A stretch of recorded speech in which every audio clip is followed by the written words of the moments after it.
Good morning mga kabikers. Ngayon, Sabado, so naisipan kong magkabit ng mini driving light dahil meron tayong rides mamayang gabi. So, madaling araw kami aalis. So, kailangan ko ng ekstrang ilaw sa daan. So, ngayon, hindi na natin ito papahabain mga kabikers. Para sa akin naman is ma-share ko lang sa inyo yung natutunan ko. So kahapon, nag-diagnose ako nung pagkabit nung mini driving light natin. So namili tayo sa online ng mini driving light. So ito yun. May ano yan, may kasama siyang cover. Ayan siya. Tapos yung pinaka parang bracket niya dito sa likod. So yan, maporma naman siya kahit paano, pero hindi naman natin kailangan yung sobrang forma. Syempre ang kailangan natin is meron tayong dagdag liwanag sa daan natin. So etong mini driving light natin mga kabikers ay meron siyang tatlong kulay, kaya napaka basic lang niyang tandaan. So meron siyang yellow, red, and black na wire mga kabikers na. So, tapos, itong ano natin na to is kinabitan natin ng relay. Single relay lang. So, para mas madali tayong makapagkabit and then hindi tayo masyadong mahirapan sa diagnostic ng ating mini driving light. So, gumamit ako ng single relay. So, ipopost ko na lang sa video natin sa description yung mga price ng mga nabili natin materials para dito sa mini driving light natin. Tapos mga kabikers, itong mini driving light natin meron tong sa 2, 3, 4, 5 limang pin mga kabikers, no?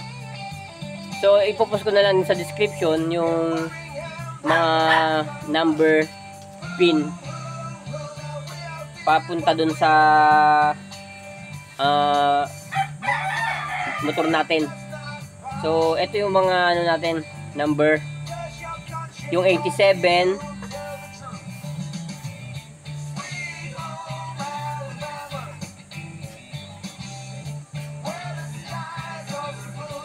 so yan, pag ganyan yan. Lapit ko muna ha, ng konti. Ayan. So, ayan mga kabikers, kung makikita nyo, ito yan yung katapat niya. 1, 2, 3, 4, 5. So, 5 siya na slot, 5 din na pin. So, yung etong naka, parallel na, na pin, dito yan sa taas. Number 87 mga kabikers, no? So number 87, ito yung sa taas. So hindi ka dito malilito mga kabikers, kasi pag sinalpak mo siyang ganyan, sakto yan lahat. So hindi siya basta-basta pwedeng maikot-ikot na ganun. So pag sinalpak mo ganun, pag ganyan mo, pasok yan lahat. Yan mga kabikers.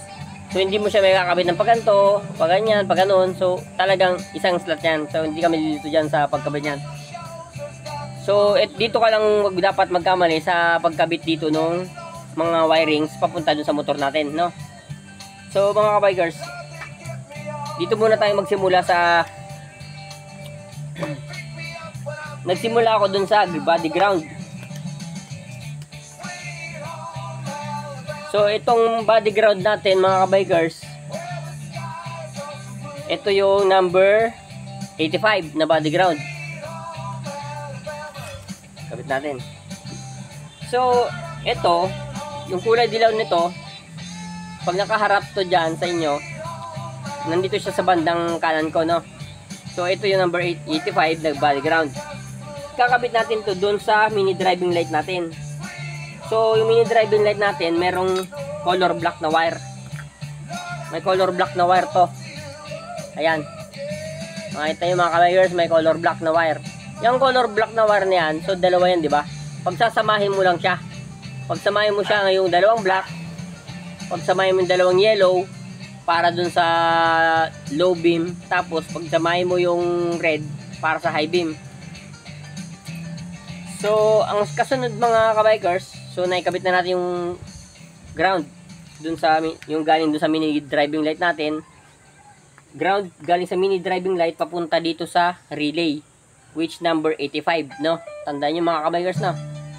Tapos susunod mga kabikers, kinunik ko naman yung susian. So itong susian, nag-abang lang ako ng linya.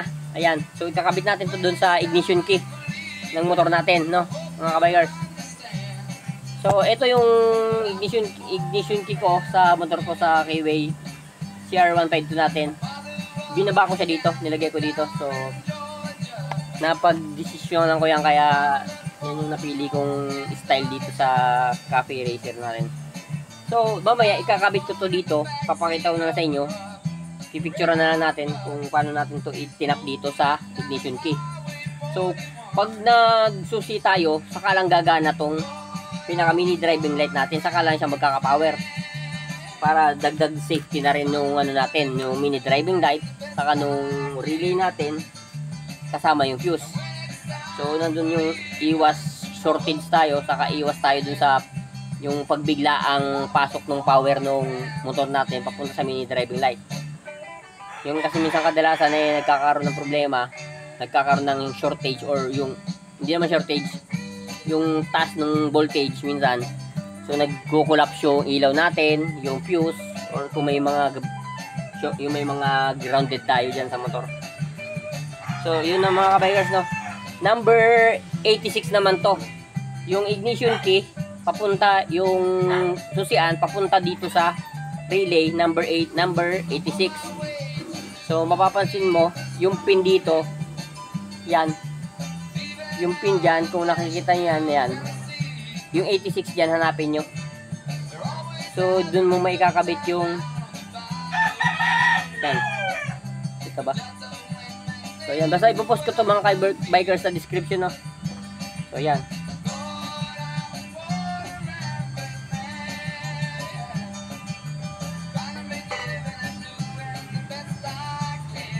Tapos mga kabikers, kasunod natin is yung ito na, may natitira tayo ditong dalawang linya na lang.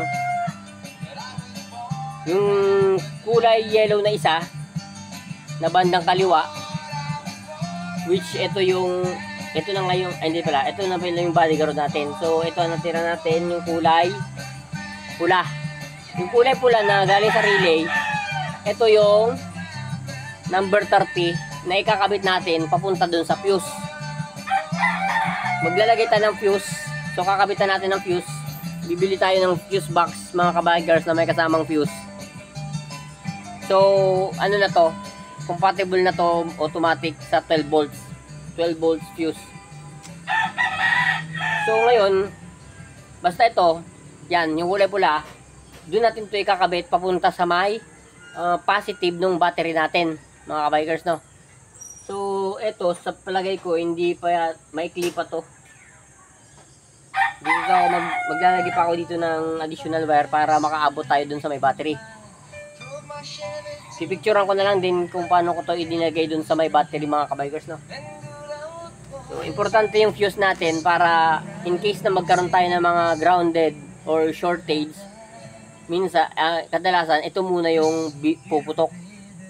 Yung may nadikit tayong mga, kunwari naka-power tayo, nakasusi tayo, ngayon nadikit natin yung wire, positive wire or yung accessories wire, nadikit natin sa body ground. So nagkakaroon minsan yun ng pag-collapse ng fuse. So instead na masira yung ilaw natin or yung relay, ito muna yung nasisira yung fuse natin. So pwede natin itong mapalitan ng mabilis at hindi tayo hindi mahirapan or di magiging hassle, no. So yun mga kabikers, no. So bale yung 5 na yon. Tapos ito yung pang-5. Wala. Number 87 mga kabikers. So ito number 87 mga kabikers, connected to doon sa mini driving light natin. ito yung pinaka-accessory wire natin. Kung sa ano, and ito yung power supply. Bale yung power supply natin galing sa motor, papasok dito sa color red. Sa color red nung mini driving light natin. So, sa pag-diagnose ko kahapon ay kagabi, mga kabikers, ito na-trace ko, yung kulay pula, ito yung accessory wire natin, yung pasukan ng power ng motor. So, pag pumasok na yung sumusi na tayo, papasok siya dito sa relay yung kuryente, saka siya lalabas papunta dun sa ano natin, sa mini driving light natin, papasok siya dun yung kuryente hanggang saka siya magbabato ng power dun sa low beam saka high beam, mga kabikers, no. So mamaya papaliwanag ko na lang na mas maigi saka simple para maintindihan nyo, no. Sana naman nasusundan nyo ako, mga kabikers, kahit medyo mabilis ako magsalita, pero malinaw to yung pagkaka-diagnose natin ng wirings sa mini driving light natin. I-explain ko na lang once na naggawa na ako ng pattern sa diagram. So ito lang nabili natin na generic na domino switch. So ito yung meron siyang, pwede mo itong mapagbaliktad, mga kabikers, ha. Huwag kayong matakot na magkabit dito, hindi rin ito sa puputok. Meron tong high saka low beam. Huwag ka lang mamali na magkabit ka dun sa color yung power supply. Huwag ka lang magkamali kasi hindi talaga gagana tong dalawa basta pag namali ka. Hindi ilaw yung mini driving light natin, mga kabikers, no. So yun. So bahala na kayo kung saan nyo ipoposition itong switch sa bar nyo. Tapos itong mini driving light nyo sa motor nyo. Pwede dito sa may telescopic sa harap. Pwede naman dito. Dito ko napili sa may meron kasi tayong skid plate. So naggawa ko ng bracket palabas ng bahagya para nakatapat dito yung ilaw natin. Sorry, mga kabikers. So ito, yan dyan. Nakakabit yan dyan, mga kabikers. Nakabit natin. Pipicture na natin tapos gagawa tayo ng another video or reels, mga kabikers. So yan, mga kabikers. Diretso tayo, mga kabikers. Wala tong cut para makita nyo or mapanood nyo kung paano natin ito ikakabit dito. Simulan natin, mga kabikers.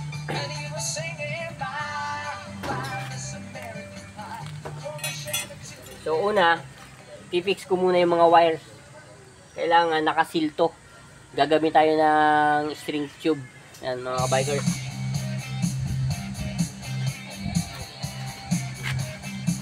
Wala pala tayong pang init. Kuha tayo ng lighter, mga kabikers.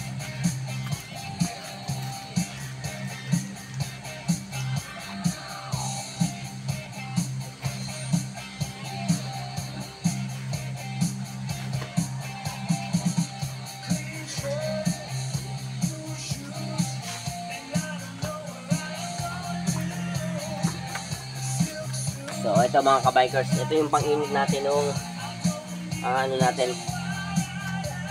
heat tube, string tube.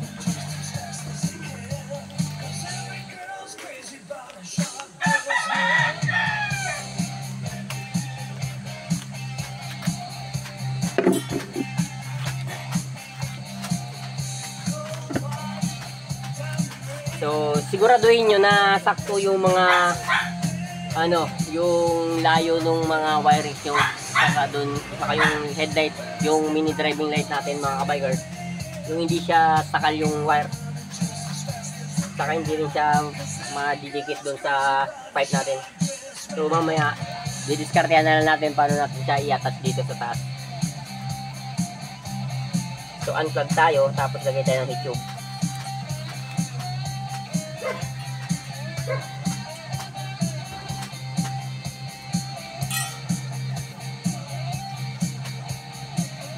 Gagamit din tayo dito ng electric tape saka thermo tape para iwas sa shortage.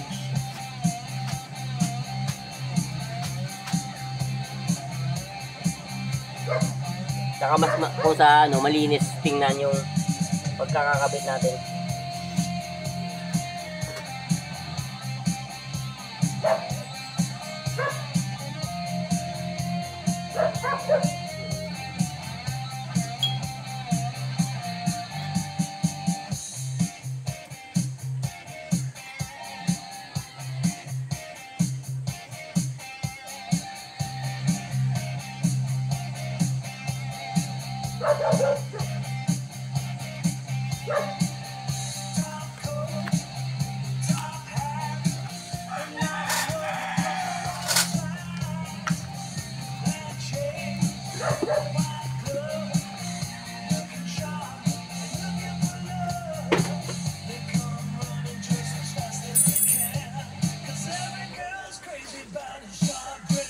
Patayin natin na yung ano natin, masyado mahaba eh, yung tube.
So, ito electric tape natin mga kabikers. Electric tape natin yung mga wire natin. I-safety nyo na lang para hindi siya magkaroon ng grounded shortage.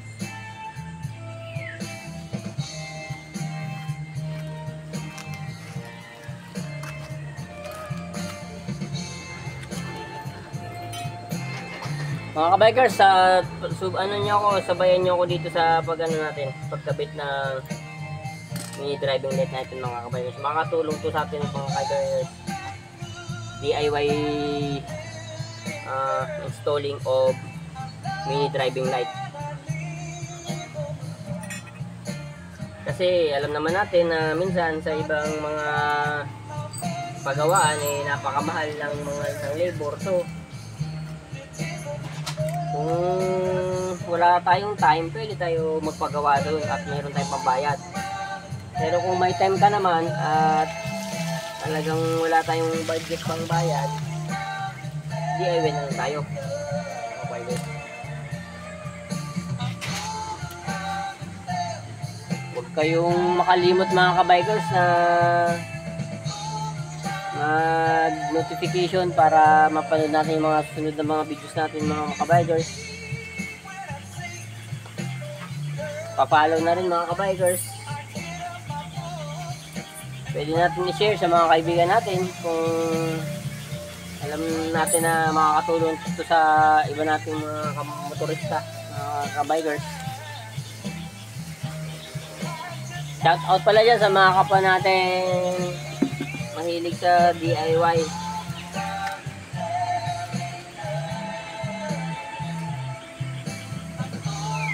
Sa mga kagrupo ko sa MCB, shout out pala sa inyo mga brothers. Maribeles Classic Brotherhood. May ano tayo mamaya, Distinguished Gentleman's Ride. Babiyahe tayo papuntang Tarlac, so kailangan natin ng ilaw talaga sa daan, maliwanag na ilaw. Pag natapat tayo sa mga medyo madilim,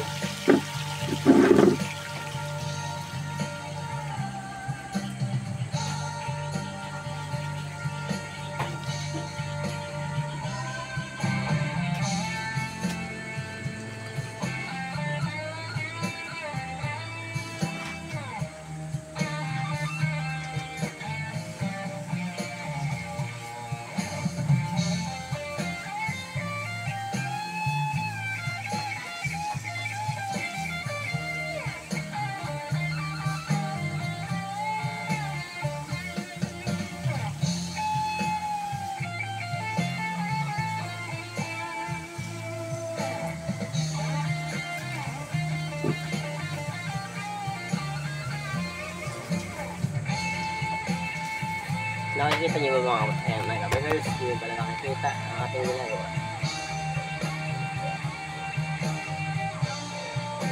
Lalagyan tayo ng string tube sa loob. Pang lahatan na. Medyo makitid itong mga ano natin. So, kailangan din ng string tube ng laki.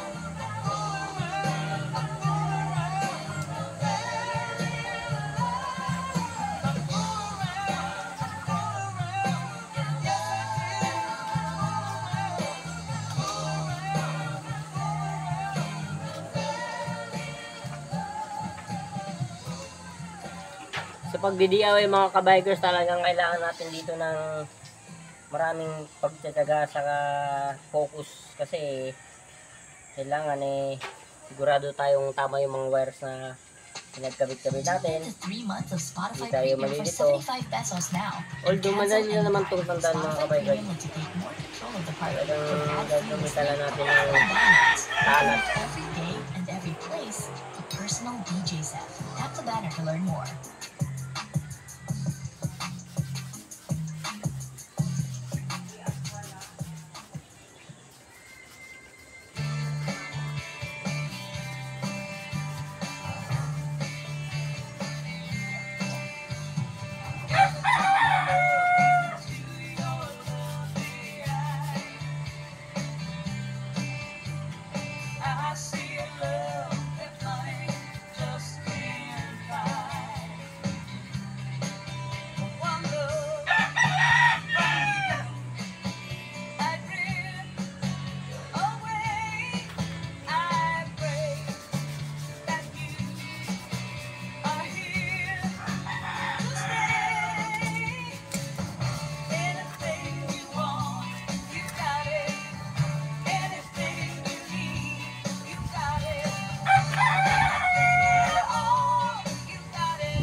Yan mga kabikers ha. Medyo matagal talaga to pero sabayan nyo kung hanggang dulo mga kabikers para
ayan, nakabit na natin yung black para dun sa ground natin, yung low beam, yung yellow, yung solas natin yung red na power supply.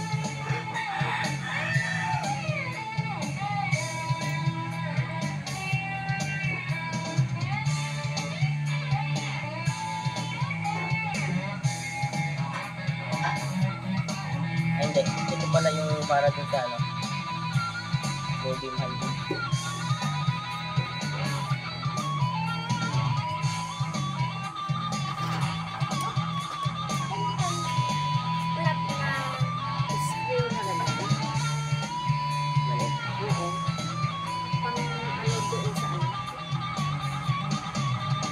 Malaki po yung ano, malaki po dyan. Yung wala eh. Dapat yung mga yun parang, oo, yung maramihan na gano'n. Wala po. Yung sa may ang nagagawa ng salamin. Sa may tapat ng paligid. Amin na naman nila ako papagdan ko na yan, sabi niya. Oo.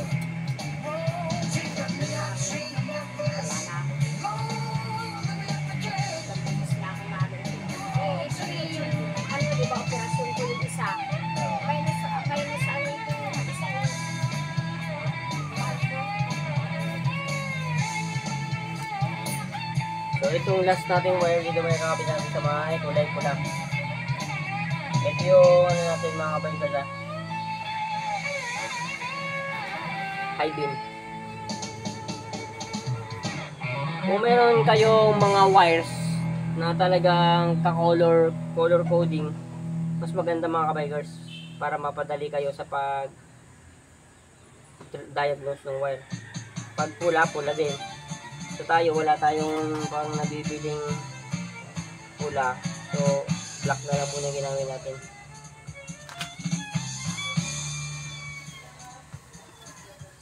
Then went down to Georgia. He was looking for a soul to steal.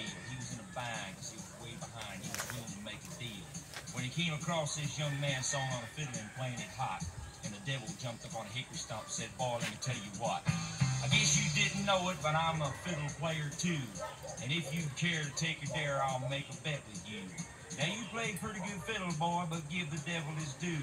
I bet a fiddle of gold against your soul. I think I'm better than you." The boy said, "My name's Johnny, and it might be a sin, but I'll take your bet you're going to regret, because I'm the best it's ever been. Johnny, you rosin up your bow and play your fiddle hard, cause hell's broke loose in Georgia and the devil deals the cards. And if you win, you get the shiny fiddle made of gold, but if you lose, the devil gets your soul."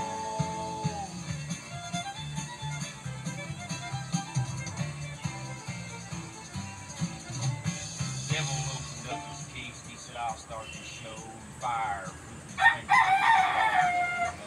And he pulled the bow across the strings and made evil hits. Then a band demon was going in and it sounded something like this.